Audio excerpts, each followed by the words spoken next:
Hi friends, welcome to our channel. ఈరోజు మనం 2021లో release అయినటువంటి ఒక మంచి మిస్టరీ థ్రిల్లర్ మూవీ స్టోరీని డిస్కస్ చేద్దాం. అదే hypnotic. Now let's start our video.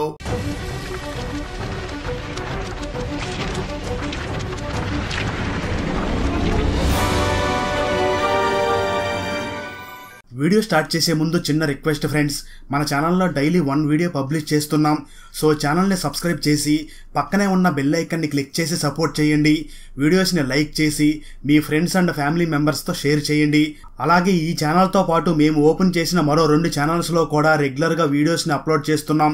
So వాటిని కూడా సబ్స్క్రైబ్ చేసి రెగ్యులర్గా వీడియోస్ని పొందండి. ఆ ఛానల్స్ లింక్స్ని కూడా ఈ వీడియో డిస్క్రిప్షన్లో ఇచ్చాం. Now let start our video. Open చేస్తే యాండ్రియా అనే లేడీ తన క్యాబిన్లో దాక్కుంటూ ఎవరైనా వస్తున్నారా అని చూస్తూ ఉంటుంది. ఆ తర్వాత యాండ్రియా పోలీస్ ఆఫీసర్కి కాల్ చేసి, సార్, ఈ అర్ధరాత్రి మిమ్మల్ని డిస్టర్బ్ చేస్తున్నందుకు క్షమించండి, కానీ నేను ఇలా భయపడుతూ బ్రతకలేను. నన్ను ఇక్కడ ఎవరో చూస్తున్నట్లు నా వెనకాలే ఫాలో అవుతున్నారు అనిపిస్తుంది అని చెప్పి కాల్ కట్ చేస్తుంది. నిజానికి ఆ call police officer voice mail box లోకి వెళ్తుంది. ఆ తర్వాత యాండ్రియా వెంటనే లిఫ్ట్ లోకి వెళ్తుంది. చాలా భయపడుతూ ఉంటుంది. అప్పుడు యాండ్రియా మొబైల్ కి ఒక అన్నోన్ నెంబర్ నుంచి కాల్ వస్తుంది. ఆ కాల్లో ఒక వ్యక్తి, యాండ్రియా, ఈ ప్రపంచం ఇలానే అంతమైపోతుంది అనిపిస్తుంది అని అంటాడు. ఆ మాటలు విన్న తర్వాత యాండ్రియా చాలా ఏడుస్తుంది. అప్పుడే లిఫ్ట్ ఆగిపోతుంది. దాంతో యాండ్రియా హెల్ప్ హెల్ప్ అని అరుస్తూ ఉంటుంది. సరిగ్గా అదే సమయంలో ఆ లిఫ్ట్ 4 సైడ్స్ కలిసి యాండ్రియాని చంపేస్తాయి. అప్పుడు మూవీ టైటిల్ పడుతుంది. ఆ తర్వాత జెన్నీ అనే అమ్మాయి తన ఫ్రెండ్ పార్టీకి వచ్చి ఉంటుంది. అదే పార్టీకి జెన్నీ ఎక్స్ కూడా ఆ పార్టీకి వచ్చి ఉంటాడు. జెన్నీ ఎక్స్ పేరు బ్రియాన్. జెన్నీ ఫ్రెండ్ తన హిప్నో డాక్టర్ ని జెన్నీకి పరిచయం చేస్తుంది. అతని పేరు కోలిన్. ఆ తర్వాత జెన్నీ ఫ్రెండ్, జెన్నీ జాబ్ పోయింది, ఆమె చాలా డిప్రెస్డ్ గా ఉంటుంది. నాకు స్ట్రెస్ తగ్గడానికి ఎలా హెల్ప్ చేశారో అలాగే జెన్నీకి కూడా థెరపీ సెషన్స్ ఇవ్వండి, దానివల్ల ఇంతకు ముందులాగా జెన్నీ హ్యాపీగా ఉంటుంది అని ఆ హిప్నో డాక్టర్ కి చెప్తుంది జెన్నీ ఫ్రెండ్. జెన్నీ కూడా తన విషయాలన్నింటినీ డాక్టర్ కి చెప్తుంది. కానీ ఆమె ధ్యాస మొత్తం తన ఎక్స్ బాయ్ ఫ్రెండ్ బ్రియాన్ మీదనే ఉంటుంది. అదీ కాకుండా బ్రియాన్ దగ్గరకే వెళ్లి కూర్చుంటుంది. అప్పుడే బ్రియాన్ నువ్వుల నూనెతో తయారు చేసిన ఒక డిష్ ని తినబోతూ ఉండగా జెన్నీ వెంటనే అడ్డుకుని, ఇది తినకు, దీనివల్ల నీకు ఎలర్జీ వస్తుంది అని చెప్తుంది. అయితే బ్రియాన్ మాత్రం తనతో పాటు ఒక ఇంజెక్షన్ ని తెచ్చుకుని ఉంటాడు. పొరపాటున తనకు ఎలర్జీ కలిగించే పదార్థాన్ని ఏదైనా తింటే వెంటనే దానికి యాంటీడోస్ వేసుకోవడానికి ఒక ఇంజెక్షన్ ని తెచ్చుకుని ఉంటాడు. ఆ తర్వాత కోలిన్ జెన్నీకి తన విజిటింగ్ కార్డ్ నిచ్చి, ఒకవేళ నీకు అవసరం అయితే నా క్లినిక్ రా అని చెప్తాడు. ఆ తర్వాత జెన్నీ, బ్రియాన్ ఇద్దరు మాట్లాడుకుంటూ ఉంటారు. నిజానికి వారిద్దరూ ఒకరినొకరు ప్రేమించుకుంటూ ఉంటారు. దానివల్ల జెన్నీ కూడా ప్రెగ్నెంట్ అవుతుంది. 4 months తర్వాత జెన్నీకి అబార్షన్ అయి ఉంటుంది. అందువల్లనే జెన్నీ డిప్రెషన్ లోకి వెళ్తుంది. దాని కారణంగానే ఇద్దరు దూరం అయి ఉంటారు. ఆ తర్వాత బ్రియాన్ జెన్నీని తన ఇంటి దగ్గర డ్రాప్ చేస్తానని అంటాడు. కానీ ముందుగా జెన్నీ ఒప్పుకోదు, కానీ తర్వాత ఒప్పుకుంటుంది.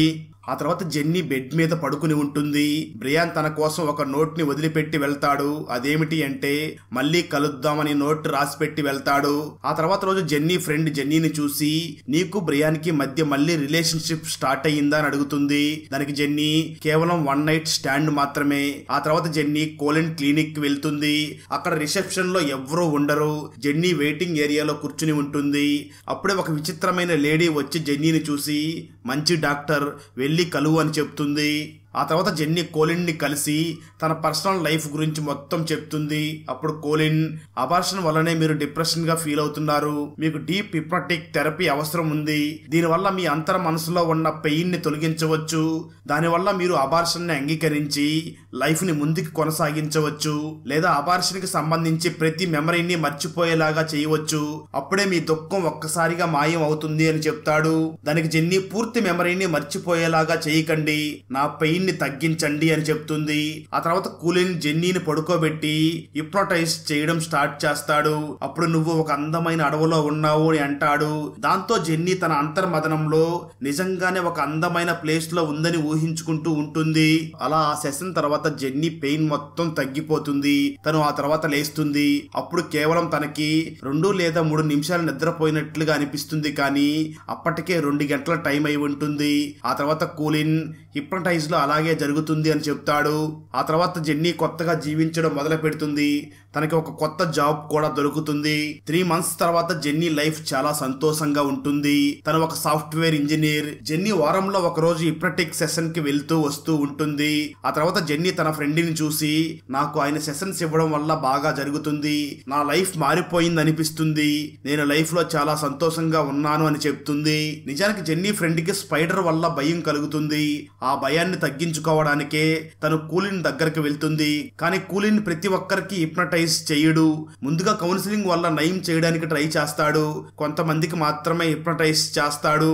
అలా సెషన్స్ కంప్లీట్ చేస్తున్నప్పుడు జెన్నీకి కూలిన్ ప్రతి టైంలో తనతో ఉన్నాడు అనిపిస్తుంది. కానీ తను కేవలం ఆ రూమ్ లో ఉన్నప్పుడే అలా అవుతుందని రియలైజ్ అవుతుంది.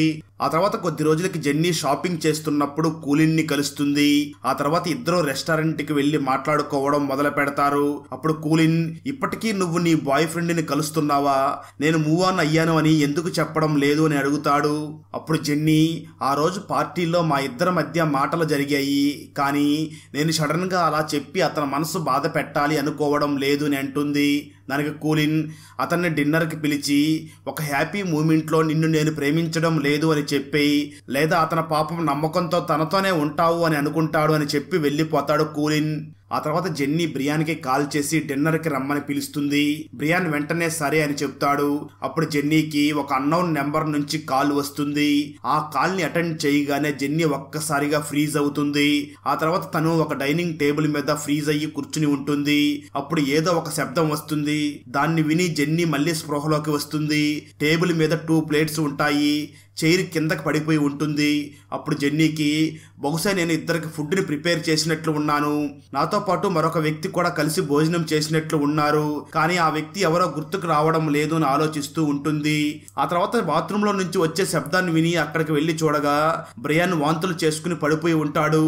జెన్నీ అది చూసి షాక్ అయ్యి వెంటనే అంబులెన్స్ కి కాల్ చేసి అతన్ని హాస్పిటల్లో అడ్మిట్ చేస్తుంది. నిజానికి జెన్నీ బ్రియాన్ కోసం నువ్వుల నూనెతో తయారు చేసిన ఫుడ్ ని వండి ఉంటుంది. దానివల్ల అతనికి ఎలర్జీ అయ్యి కోమాలోకి వెళ్తాడు. అప్పుడు జెన్నీ ఆ తప్పు తన వల్ల ఎలా జరిగింది అని చాలా గిల్టీగా ఫీల్ అవుతూ ఉంటుంది. ఆ తర్వాత తన ఫ్రెండ్ ని చూసి, నేను నువ్వుల నూనె బ్రియానికి పెట్టాను అంటే నమ్మలేకపోతున్నాను, నేను ఇంత కేర్లెస్ గా ఎలా ఉంటున్నాను, నాకు కేవలం డిన్నర్ కి కొన్ని వస్తువులు షాపింగ్ చేయడానికి సూపర్ మార్కెట్ కి వెళ్ళాను, అసలు ఏం జరిగిందో గుర్తుకు రావడం లేదు, నేను ఇంటికి ఎలా వచ్చాను, నేను ఎప్పుడు వంట చేశాను, ఎప్పుడు బ్రియాన్ వచ్చాడు, ఎప్పుడు మేమిద్దరం తిన్నాము, అతను ఎలా స్పృహ కోల్పోయాడు అనేది నాకేమీ గుర్తులేదు, నేను పిచ్చిదాన్ని అవుతానేమో అని అనిపిస్తుంది అని అంటుంది. ఆ తర్వాత జెన్నీ ట్రీట్మెంట్ కోసం వెంటనే కూలిన్ దగ్గరికి వెళ్తుంది. అతను చాలా సెషన్స్ తీసుకుంటాడు. ఆ తర్వాత జెన్నీ సూపర్ మార్కెట్ బిల్లుని చూస్తుంది. ఆ బిల్లులో తను నువ్వుల నూనె కొన్నట్లుగా ఉంటుంది. ఆ తర్వాత జెన్నీ తన మైండ్ మీద చాలా ప్రెజర్ పెట్టి ఆ రోజు ఏం జరిగిందో అని గుర్తు చేసుకోవడానికి ప్రయత్నిస్తూ ఉంటుంది. అప్పుడు తను నువ్వుల నూనె కొన్నట్లుగా దానితోనే వంట వండి బ్రియానికి పెడుతుంది. దాని వల్లనే బ్రియానికి వాంతులు అవుతాయి.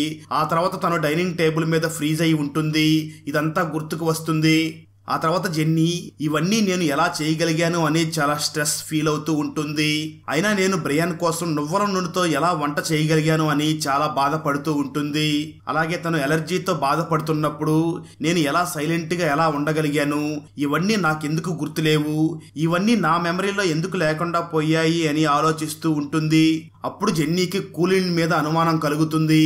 తను నన్ను హిప్నటైజ్ చేసి ఇదంతా చేయించడం లేదు కదా అని అనుమానించి గూగుల్లో కూలిన్ నేమ్ ని సెర్చ్ చేస్తుంది. అప్పుడే తనకి యాండ్రియా అనే అమ్మాయి కేస్ కనిపిస్తుంది. ఈ యాండ్రియా ఎవరో కాదు, మూవీ స్టార్టింగ్ లో లిఫ్ట్ లో ఇరుక్కుని చనిపోయింది కదా, ఆ అమ్మాయే యాండ్రియా. నిజానికి యాండ్రియా కొడుకు చనిపోయి ఉంటాడు. దానివల్ల యాండ్రియా చాలా డిప్రెషన్ ఫీల్ అవుతూ ఉంటుంది. తను కూడా కూలిన్ ద్వారా కొన్ని హిప్నటిజం సెషన్స్ ని తీసుకుని ఉంటుంది. అందువల్లే తను కూడా రిలాక్స్ అవుతుంది. కానీ తనకి సైడ్ ఎఫెక్ట్స్ జరగడం మొదలవుతాయి. దానివల్ల తనకి మెమరీ లాస్ అవ్వడం మొదలవుతుంది. తనకి కూలిన్ మీద అనుమానం ఉంటుంది. తను పోలీసులకి కూలిన్ నా మెమరీతో ఆడుకుంటున్నాడు, తను నా నీడలాగా నన్ను వెంబడిస్తూ నన్ను కంట్రోల్ చెయ్యాలి అనుకుంటున్నాడు అని చెప్తుంది. ఈ కేసులోనే కోర్టు కూడా కూలిన్ ఎప్పుడు యాండ్రియా దగ్గర అస్సలు తిరగడు అని తీర్పునిచ్చి ఉంటుంది. ఇదంతా జెన్నీ తెలుసుకున్న తర్వాత నాతో కూడా అతను ఇలాగే చేస్తున్నాడా అని ఆలోచిస్తుంది. ఆ తర్వాత జెన్నీ యాండ్రియా కేసుని ఇన్వెస్టిగేషన్ చేసిన పోలీస్ ఆఫీసర్ దగ్గరికి వెళ్తుంది. ఆ తర్వాత జెన్నీ కూలిన్ తో ఎక్స్పీరియన్స్ గురించి ఆ ఆఫీసర్ కి చెప్తుంది. అప్పుడు ఆఫీసర్ యాండ్రియా కూడా ఇదంతా తన కంప్లైంట్ లో రాసింది అని చెప్తాడు. అప్పుడు జెన్నీ కూలిన్ యాండ్రియాని చంపేశాడా అని అడుగుతుంది. అప్పుడు ఆఫీసర్ లేదు, మా దగ్గర యాండ్రియా డెత్ జరిగిన ప్లేస్ సీసీటీవీ ఫుటేజ్ ఉంది, కూలిన్ యాండ్రియాని చంపలేదు అని చెప్పి ఆ ఆఫీసర్ సీసీటీవీ ఫుటేజ్ ని ప్లే చేస్తాడు. అప్పుడు అసలు లిఫ్ట్ లో ఏం జరిగిందో తెలుస్తుంది. మూవీ స్టార్టింగ్ లో యాండ్రియా లిఫ్ట్ లో ఉన్నప్పుడు లిఫ్ట్ 4 సైడ్స్ తనని చంపినట్లుగా చూపించడం జరిగింది కదా, అది నిజం కాదు. నిజానికి యాండ్రియా అలా ఊహించుకుని ఉంటుంది. నిజానికి యాండ్రియా ఆ లిఫ్ట్ లో హార్ట్ అటాక్ తో చనిపోయి ఉంటుంది. అప్పుడు ఆ పోలీస్ ఆఫీసర్, ఇందులో మనం డాక్టర్ కూలిన్ ని ఎలా పట్టుకోగలం, ఇది న్యాచురల్ డెత్, కానీ మీరు ఆ డాక్టర్ తో జాగ్రత్తగా ఉండండి, ఇది నా ఫోన్ నెంబర్, మీరు నోట్ చేసుకోండి, అవసరం వచ్చినప్పుడు ఖచ్చితంగా కాల్ చెయ్యండి అని చెప్తాడు. పోలీస్ స్టేషన్ నుంచి బయటకు వచ్చిన తర్వాత జెన్నీ ఫ్రెండ్ ఫోన్ చేసి రేపు ఒక సెషన్ తీసుకోమని కూలిన్ కాల్ చేసి చెప్పాడు. మీరు బెటర్ గా ఫీల్ అవుతారని చెప్పాడు, కానీ నేను ఇలాంటి సెషన్స్ ఎప్పుడు తీసుకోలేదు. కూలిన్ నా వెల్ విషర్ అని నాకు అనిపించింది, అందుకే వెళ్ళాలనుకుంటున్నాను. రేపు హిప్నోటిక్ సెషన్ లో అతను నాతో ఎలా బిహేవ్ చేస్తాడో నాకు అర్థం కావడం లేదు అని చెప్తుంది. అప్పుడు జెన్నీ ఏం జరగదు అని తన ఫ్రెండ్ కి ధైర్యం చెప్తుంది. ఆ తర్వాత జెన్నీ హిప్నోటిక్ సెషన్ లో కూలిన్ అసలు ఏం చేస్తున్నాడో తెలుసుకోవాలి అని అనుకుంటుంది. అందుకోసం తన మొబైల్ లో రికార్డర్ ని ఆన్ చేసి కూలిన్ క్లినిక్ కి వెళ్తుంది. సెషన్ స్టార్ట్ అయిన తర్వాత కూలిన్ జెన్నీకి నీ అంతర్మదనంలోకి వెళ్ళమని చెప్తాడు. ఆ తర్వాత జెన్నీని నిజం చెప్పు, నువ్వు ఇక్కడికి ఎందుకు వచ్చావు అని అడుగుతాడు. హిప్నోటైజ్ వల్ల జెన్నీకి తన మైండ్ అస్సలు కంట్రోల్లో ఉండదు. అందుకే జెన్నీ, నేను నీ గురించి అసలు నిజం తెలుసుకోవడానికి ఈ సెషన్ ని రికార్డ్ చేస్తున్నాను అని చెప్తుంది. అప్పుడు కూలిన్, నాకు తెలుసు, నా మీద కంప్లైంట్ చేయడానికి నువ్వు నీ ఫ్రెండ్ పోలీస్ స్టేషన్ కి వెళ్లారు అని తెలుసు అని అంటాడు. ఆ తర్వాత జెన్నీ కళ్ళు ఓపెన్ చేసిన తర్వాత తన మొబైల్ చెక్ చేస్తుంది. అందులో కేవలం సెషన్ కంటే ముందు మాట్లాడిన మాటలు మాత్రమే రికార్డ్ అయి ఉంటాయి. మరోపక్క ఆ పోలీస్ ఆఫీసర్ కూలిన్ కేసుని మళ్ళీ చెక్ చేసి చనిపోయిన కూలిన్ పేషెంట్స్ లిస్ట్ ని తీసుకుంటాడు. అతనికి 3 అమ్మాయిల డీటెయిల్స్ తెలుస్తాయి. ఆ 3 అమ్మాయిలు కూడా చూడడానికి కొంచెం ఒకేలా ఉంటారు. అలా కొంచెం సిమిలర్ గా ఉన్న వాళ్ళనే టార్గెట్ చేసి ఉంటాడు. వాళ్ళని హిప్నటిక్ సెషన్ కి పిలిచి ఖచ్చితంగా ఏదో చేసి ఉంటాడు అని అనుకుంటాడు పోలీస్. ఆ తర్వాత జెన్నీ తన ఫ్రెండ్ కి ఫోన్ చేసి జాగ్రత్తగా ఉండు, మనం ఇద్దరం కూలిన్ కి వ్యతిరేకంగా ఎవిడెన్స్ ని కలెక్ట్ చేస్తున్నావని తనకు తెలిసిపోయింది, కాబట్టి నువ్వు జాగ్రత్తగా ఉండు అని అంటుంది. అప్పుడే జెన్నీ ఫ్రెండ్ కి ఒక అన్నౌన్ నెంబర్ నుంచి కాల్ వస్తుంది. ఆ టైంలో జెన్నీ ఫ్రెండ్ కార్ ని డ్రైవ్ చేస్తూ ఉంటుంది. ఆమె పక్కన తన హస్బెండ్ కూడా ఉంటాడు. జెన్నీ ఫ్రెండ్ ఫోన్ లిఫ్ట్ చేయగానే బహుశా ప్రపంచం అంతం ఇలానే జరుగుతుందేమో అని చెప్తాడు. అది కూలిన్ వాయిస్. అది వినగానే జెన్నీ ఫ్రెండ్ కూలిన్ కంట్రోల్ లోకి వస్తుంది. ఆ తర్వాత కూలిన్, నీ శత్రువు నీ శరీరంలోకి ప్రవేశించింది అని చెప్తాడు. నిజానికి తనకి స్పైడర్ అంటే చాలా భయం. హిప్నోటైజ్ వల్ల ఒక స్పైడర్ తన మీద అటాక్ చేస్తున్నట్లుగా అనిపిస్తుంది. తను వెంటనే తన హస్బెండ్ ని ప్లీజ్ దీన్ని పక్కకు తోసేయండి అని అంటుంది. కానీ తన హస్బెండ్ కి ఏమీ కనిపించదు. అప్పుడే ఆమె చాలా భయపడిపోయి బ్రేక్ బదులుగా యాక్సిలరేటర్ నొక్కుతుంది. దాంతో వారి కారుకి యాక్సిడెంట్ అయ్యి స్పాట్ లోనే భార్యాభర్తలు ఇద్దరు చనిపోతారు. ఆ విషయం తెలిసిన జెన్నీ అక్కడికి వెళ్లి గట్టిగా అరుస్తూ ఏడుస్తూ ఉంటుంది. ఆ తర్వాత ఇన్స్పెక్టర్ కూలిన్ ని కలిసి, నువ్వు ఆడవాళ్ల మైండ్ తో ఆడుతున్న గేమ్ ని వెంటనే ఆపేయి, ఇలా ఇంకొక పేషెంట్ కి జరిగింది, ఇప్పుడు దాన్ని నేను జెన్నీకి అవ్వనివ్వను అని అంటాడు. ఆ తర్వాత ఆ ఇన్స్పెక్టర్ జెన్నీ ఇంటికి వెళ్లి తనని ఓదార్చి తనని చూసి నువ్వు సేఫ్ గా ఉండు, డోర్స్ లాక్ చేసుకో అని చెప్పి జెన్నీకి కూలిన్ పాత పేషెంట్స్ లిస్ట్ ని ఇచ్చి వెళ్లిపోతాడు. కానీ జెన్నీ టెన్షన్ వల్ల డోర్ ని లాక్ చేయడం మర్చిపోతుంది. ఆ తర్వాత జెన్నీ ఆ ఫైల్ ని చూస్తూ ఉంటుంది. అప్పుడే కూలిన్ డోర్ బయట నిలబడి ఉంటాడు. అది చూసిన జెన్నీ డోర్ ని క్లోజ్ చేయడానికి చాలా ట్రై చేస్తుంది. కానీ కూలిన్ గట్టిగా ఆగిపో అని అరుస్తాడు. అతని గొంతు వినగానే జెన్నీ ఒక్కసారిగా ఫ్రీజ్ అయిపోతుంది.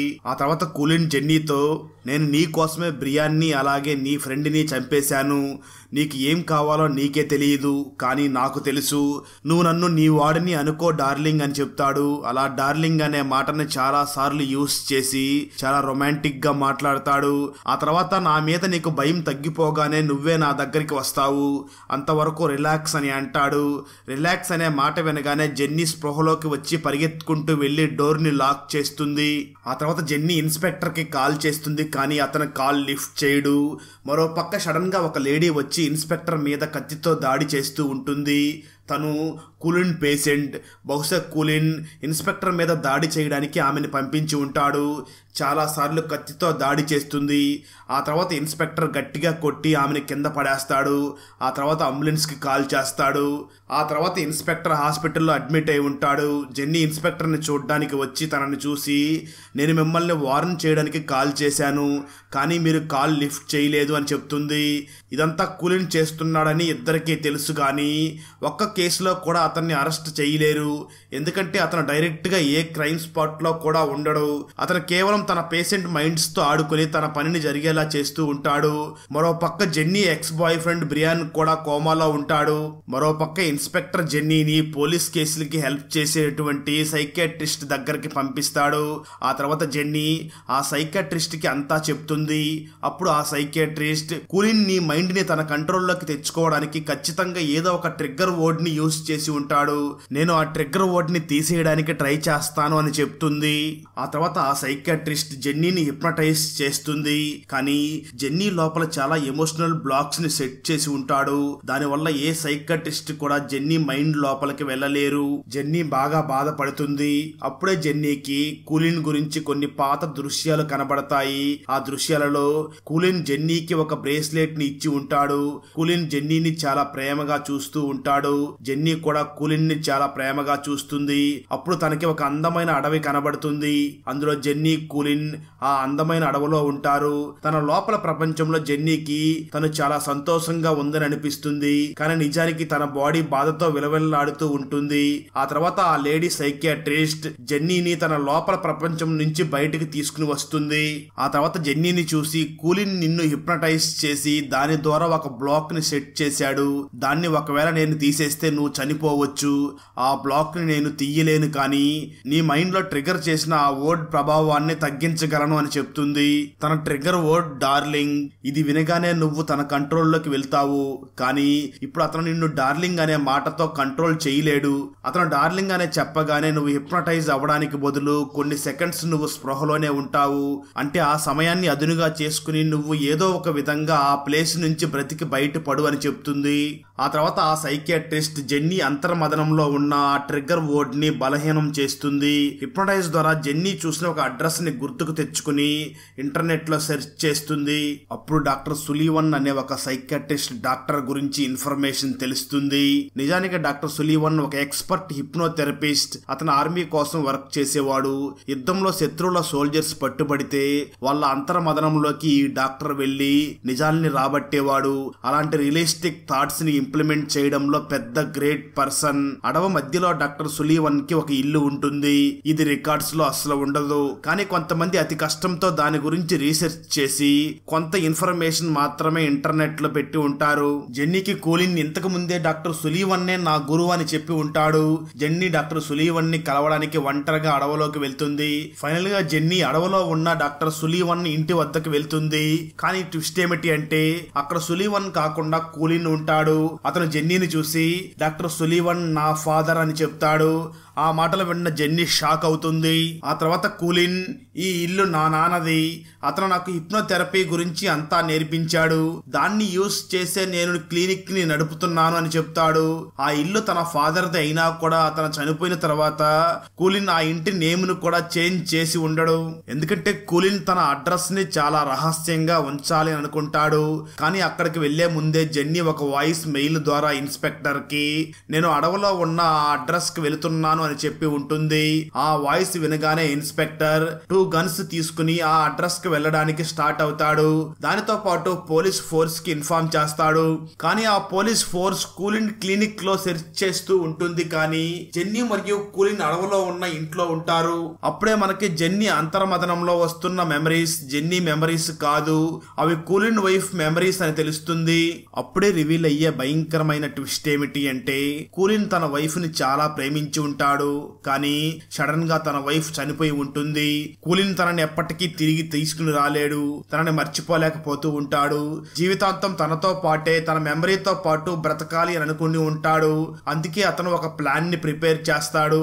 అతను తన పేషెంట్స్ లో నుంచి తన భార్యకి దగ్గర పోలికలు ఉన్న లేడీస్ ని సెలెక్ట్ చేసి వాళ్ళ బాధల్ని తీర్చే సాగుతో వాళ్ళ అంతర్మదనంలో తన ఫీలింగ్స్ ని, తన వైఫ్ మెమరీస్ ని ఇంప్లిమెంట్ చేస్తాడు. కొన్ని రోజుల తర్వాత తన పేషెంట్స్ ని తన వైఫ్ గా అనుకుని వాళ్ళతో టైం స్పెండ్ చేస్తూ ఉంటాడు.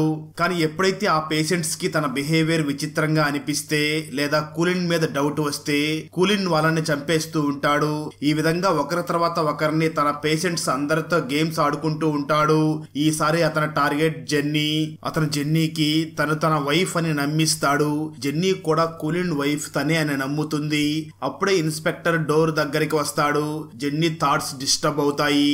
కానీ డాక్టర్ తనని చూసి నీ చేతులు బందీగా ఉన్నాయి, నువ్వెక్కడికి వెళ్ళలేవు అని తను నమ్మేలాగా చేస్తాడు. నిజానికి జెన్నీనే తన హ్యాండ్స్ తో బెడ్ ని పట్టుకుని ఉంటుంది. ఆ తర్వాత జెన్నీ ఇన్స్పెక్టర్ కి నేను పైన ఉన్న రూమ్ లో ఉన్నాను, అతను నిన్ను చంపేస్తాడు జాగ్రత్త అని చెప్తుంది. ఇన్స్పెక్టర్ ఆ ఇంటి మొత్తాన్ని చెక్ చేస్తాడు. ఆ తర్వాత జెన్నీ తాను నమ్మి కూలిన్ హిప్నోసిస్ నుంచి బయటపడుతుంది. తన హ్యాండ్స్ తో కూడా బెడ్ ని వదిలేస్తుంది. ఆ తర్వాత జెన్నీ ఇన్స్పెక్టర్ కి హెల్ప్ చేయడానికి కిందకి వస్తుంది. ఇన్స్పెక్టర్ కూలిన్ ని వెతుకుతూ ఉంటాడు. కానీ సడన్ గా వెనక నుంచి కూలిన్ ఇన్స్పెక్టర్ ని గట్టిగా కొడతాడు. అప్పుడే ఇన్స్పెక్టర్ గన్ కింద పడిపోతుంది. కూలిన్ అతన్ని బాగా కొడతాడు. ఇంతలోనే జెన్నీ అక్కడికి వచ్చి గన్ తీసుకోవడానికి ట్రై చేస్తుంది. కానీ అప్పుడే కూలిన్ జెన్నీని చూసి నువ్వు పడుకో అని అంటాడు. దాంతో జెన్నీ వెంటనే పడుకుంటుంది. అప్పుడే ఇన్స్పెక్టర్ కూలిన్ గొంతుని పట్టుకుంటాడు. జెన్నీ ఇంకా పూర్తి నిద్రలోకి వెళ్లి ఉండదు. అలాగే ఆ గన్నుని తీసుకుని గురి పెడుతుంది. కూలిన్ ఇన్స్పెక్టర్ ని పట్టుకుంటాడు. కానీ జెన్నీ ఇన్స్పెక్టర్ ని కాపాడడానికి షూట్ చేస్తుంది. అప్పుడే స్పృహ తప్పి పడిపోతుంది. కానీ ఆ బుల్లెట్ ఎవరికి తగిలి ఉంటుందో తనకి తెలియదు. తనకి స్పృహ రాగానే అప్పటికే తన సోఫాలో ఉంటుంది. ఇన్స్పెక్టర్ ఆమె దగ్గర కూర్చుని ఉంటాడు. అప్పుడు జెన్నీ కూలిన్ కి ఏమైంది అని అడుగుతుంది. అప్పుడు ఇన్స్పెక్టర్ టెన్షన్ పడకు, నువ్వే షూట్ చేశావు, అతను నిన్ను బాధ పెట్టాడు, సైలెంట్ గా పడుకో డార్లింగ్ అని అంటాడు. డార్లింగ్ అనే మాటను వినగానే జెన్నీ అంతర్మదనంలో ఉన్న ట్రిగర్ పాయింట్ పనిచేయడం స్టార్ట్ అవుతుంది. కానీ తను హిప్నటైజ్ అవ్వకుండా కొన్ని నిమిషాల స్పృహలోనే ఉంటుంది. అప్పుడు తను ఇతను ఇన్స్పెక్టర్ కాదు కూలిన్ అని రియలైజ్ అవుతుంది. నిజం తెలుసుకున్న తర్వాత అతన్ని కొట్టి పారిపోతుంది. మరో పక్క ఇన్స్పెక్టర్ మృత్యువుతో పోరాడుతూ ఉంటాడు. జెన్నీ అతని దగ్గరికి వెళ్లి నీకేమైంది అని అడుగుతుంది. అప్పుడు ఇన్స్పెక్టర్ నువ్వు బాగానే షూట్ చేసావే, కరెక్ట్ గా నా చెయ్యి మీద కాల్చావు అని అంటాడు. ఇంతలోనే కూలిన్ అక్కడికి వస్తాడు. ఆ తర్వాత ఇన్స్పెక్టర్ నా కాళ్ళు దగ్గర చూడు అని చెప్తాడు. జెన్నీ అక్కడ చూడగానే గన్ను ఉంటుంది. వెంటనే ఆలోచించకుండా జెన్నీ ఆ గన్ను తీసుకుని ఆ కూలిన్ ని షూట్ చేస్తుంది. అతను అక్కడికక్కడే చనిపోతాడు. కొన్ని నెలల తర్వాత జెన్నీ మంచి జాబ్ లో చాలా సంతోషంగా ఉంటుంది. జెన్నీ బ్రయాన్ని అలా వదిలేయకుండా చాలా నమ్మకంతో తను ఎప్పటికైనా కోలుకుంటాడు అని చాలా నమ్మకంతో ఉంటుంది. ఆ తర్వాత జెన్నీ ఇన్స్పెక్టర్ ని కలవడానికి వెళ్తుంది. అప్పటికే అతనికి మంచి ప్రమోషన్ దొరికి ఉంటుంది. తనకి సపరేట్ క్యాబిన్ ఇచ్చి ఉంటారు. జెన్నీ ఇన్స్పెక్టర్ ని చూసి ఒకవేళ నువ్వు లేకపోతే ఈ రోజు నేను ప్రాణాలతో ఉండే దాన్ని కాదు అని థ్యాంక్స్ చెప్తుంది. దానికి ఇన్స్పెక్టర్ ఇది నా బాధ్యత అని చెప్పి జెన్నీకి ఒక గిఫ్ట్ ని ఇస్తాడు. ఆ తర్వాత జెన్నీ గిఫ్ట్ ని ఓపెన్ చేస్తుంది. అందులో ఒక సీడీ ఉంటుంది. ఆ సీడీలో మనల్ని మనమే హిప్నటైజ్ చేసుకుని మంచిగా ఎలా నిద్రపోవాలి అని ఉంటుంది. అంటే ఏ సైకట్రిస్ట్ అవసరం లేకుండా మనకు మనమే హిప్నటైజ్ చేసుకోవడం ఎలా అని ఉంటుంది. ఆ గిఫ్ట్ ను చూసిన జెన్నీ ఇదేదో బాగుంది అని నవ్వుకుంటుంది. అక్కడతో ఈ మూవీ అయిపోతుంది. ఫ్రెండ్స్, వీడియో నచ్చినట్లయితే లైక్ చేసి ఒక చిన్న కామెంట్ చేస్తే మాకు నెక్స్ట్ వీడియో చేయడానికి ఎంకరేజింగ్ గా ఉంటుంది. అలాగే ఛానల్ ని సబ్స్క్రైబ్ చేసి పక్కనే ఉన్న బెల్ ఐకాన్ ని క్లిక్ చేసి సపోర్ట్ చేయండి. ఈ మూవీ నెట్ఫ్లిక్స్ లో స్ట్రీమ్ అవుతుంది. Thanks for watching. జై హింద్.